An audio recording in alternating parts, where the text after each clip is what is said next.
Cette voiture qui roule sur les rails, une voiture un peu particulière, bien évidemment. Ce qui est intéressant, c'est que vous n'êtes pas un entrepreneur fou, Arnaud Montebourg. Vous avez dans votre tour de table la SNCF et la RATP avec Systra. Vous avez Stellantis, vous avez Alstom. Donc c'est du sérieux. Vous recherchez 30 millions d'euros de levée de fonds pour lancer l'aventure. En gros, pour ceux qui nous écoutent, on va faire rouler des voitures sur ces rails quasiment désaffectés à la demande, c'est-à-dire qu'on aura une application, on dira je veux aller de telle ville à telle ville, et la voiture vous attendra à l'endroit où vous aurez demandé. C'est comme quand vous louez un vélo, vous pouvez le réserver. Dans les villes, ça fonctionne comme ça maintenant.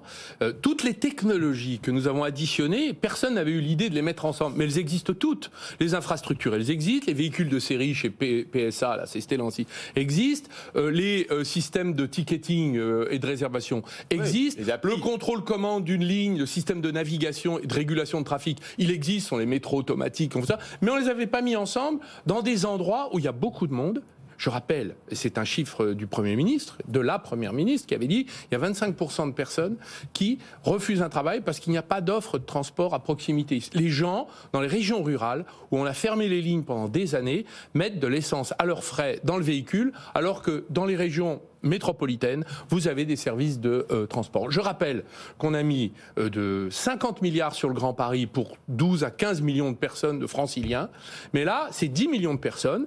Bon, bah là, écoutez, l'État vient de financer, avec notre actionnaire, ADECO, de la ferromobile, vient de financer, grâce au jury que nous avons gagné de l'ADEME, 10 millions d'euros pour lancer avec les régions, cette première... L'Occitanie notamment. Et l'Occitanie qui est avec nous dans le consortium de candidature, aux côtés d'Alstom, de Systra, la filiale commune de RATP et de la SNCF. Et du coup, la première ligne, elle va naître quand? Ça va être où? Comment ça va se passer? Elle sera certainement en Occitanie, en tout cas dans le sud de la France, et elle sera pour nous 24-25. Voilà, c'est un... 2024-2025. 2024-2025. C'est notre objectif. Nous avons...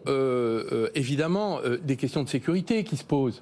Donc, tout le monde nous dit, mais est-ce que c'est la sécurité? Vous additionnez la sécurité ferroviaire et la sécurité automobile. Il faut savoir qu'un train, vous ne l'arrêtez jamais. Vous le ralentissez jusqu'à l'arrêt. Mais vous ne l'arrêtez pas. Donc, un train lancé à vitesse, il lui faut 500 mètres, presque 1 kilomètre pour l'arrêter.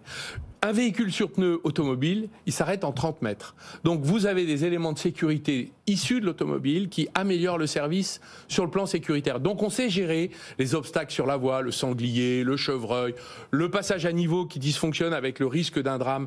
Les trains sont conçus de façon très lourde pour pulvériser les obstacles parce qu'ils ne peuvent pas s'arrêter, parce que l'acier sur l'acier, il n'y a pas d'adhérence. Là, c'est le contraire. C'est des pneus, donc ça s'arrête même quand il pleut.